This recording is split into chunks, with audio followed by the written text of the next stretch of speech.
मसीह में आप सबको सलाम। मेरी गवाही इस तरह से है कि लास्ट वीक में मेरे हस्बैंड ने गवाही दी थी कि मेरी बेटी 24 जनवरी को काफ़ी बीमार हो गई थी। तो वो 2 दिन हम आईसीयू में वहाँ पे रहे हॉस्पिटल में, लेकिन खुदा ने हॉस्पिटल में संभाले रखा। हर तरह से खुदा ने हमारी मदद की, फाइनेंशियली भी, और डॉक्टर्स, नर्सेज, वहाँ पे रेफरेंस भी मेरे हस्बैंड का था, लेकिन फिर भी खुदा की तरफ से हमारे लिए कोई रुकावट नहीं आ रही थी। वहाँ पे लोगों को बेड नहीं मिल रहे थे अपने बच्चों के लिए, और काफ़ी हम लोग बिल्कुल ईज़ी थे, हमें किसी तरह की टेंशन नहीं हो रही थी। तो ये गवाही मैंने देनी थी, लेकिन मेरे हस्बैंड को मैंने भेज दिया, मुझे पता नहीं क्या हुआ था। तो जब पास्टर जी बार बार कह रहे थे कि ये गवाही, एक और कोई है जो यहाँ पे गवाही देना चाहता है, लेकिन वो उठ नहीं रहा, तो वो मुझे उस टाइम पे बात समझ में नहीं आई, क्योंकि मैंने यही सोचा कि मेरे हस्बैंड ने गवाही दे दिया तो मुझे गवाही मैं नहीं देती, मैं दूँ या वो दूँ, एक ही बात है। लेकिन ये बात मुझे चर्च से जाने के बाद समझ में आई कि ये गवाही मुझे उनके साथ आके देनी चाहिए थी, ये मेरी ही गवाही थी।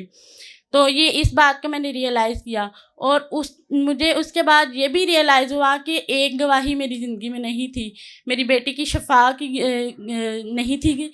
एक और गवाही थी, वो ये थी कि हम दोनों शुक्रगुज़ारी करना चाहते थे फ़ौरन। तो हमारे पास फाइनेंशियली कोई कुछ भी नहीं था, सोर्सेज़ कुछ भी नहीं थे।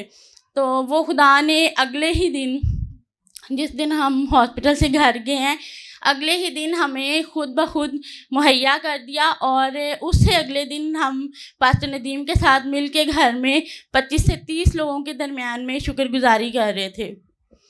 और वाकई बहुत बड़ी इन्होंने शुक्रगुजारी की। और शायद आपको याद होगा, मैं बार बार कह रहा था कोई है, लेकिन घर जाके याद आ गया। लेकिन इस बात के लिए भी खुदा का शुक्र हो कि एक बहुत बड़ी गवाही है ये।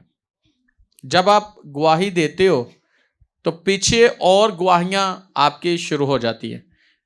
और आज के लिए भी मेरी गवाही है कि आज मेरा आने का माइंड नहीं बन रहा था, पता नहीं इब्लीस की तरफ से कोई रुकावट हो रही थी, मेरा माइंड नहीं बन रहा था आने का। लेकिन फिर भी मैं ना चाहते हुए भी रेडी हुई, बेटी को भी रेडी किया, और मैं चर्च में आई।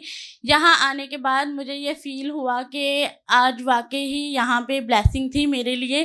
तो खुदा ने उस रुकावट को ख़त्म किया जो मुझे रोक रही थी आने से। तो खुदा ने बहुत ज़्यादा ब्लेसिंग दी है, और मेरे माइंड में जो कुछ भी कन्फ्यूजन था और कुछ ऐसी बातें मेरे माइंड में चल रही थी कि जो मुझे दूर करना चाह रही थी चर्च आने से, तो मैं खुदा का शुक्र करती हूँ कि खुदा ने मुझे यहाँ आने का मौका दिया। आपको पता है, मैसेज सुनाने से पहले मैंने क्या कहा था कि जिनको ज़हनी तौर पर, तो वो भी आज ज़हनी तौर पर भी हीलिंग होगी, बोला था ना। और खुदा ने उस बात को भी ठीक किया, और अब आप फ्रेश है।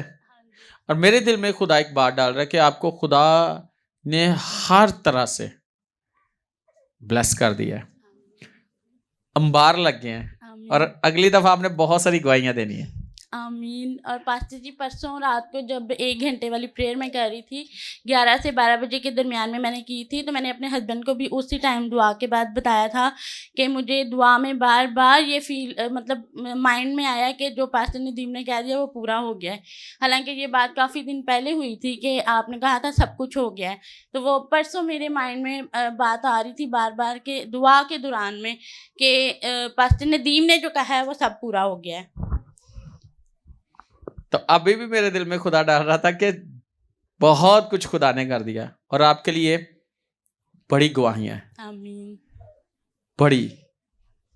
और आपके लिए खुदा ने ऐसे डिवाइन हेल्पर खड़े किए हैं जो सोए हुए थे, अब वो आपके लिए मदद के लिए तैयार हो गए हैं।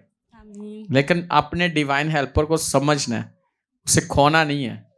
मैं सबसे बात कर रहा हूँ, आपसे भी कर रहा हूँ, और सबसे बात कर रहा हूँ, ऑनलाइन देख रहे हैं उनसे बात कर रहा हूँ।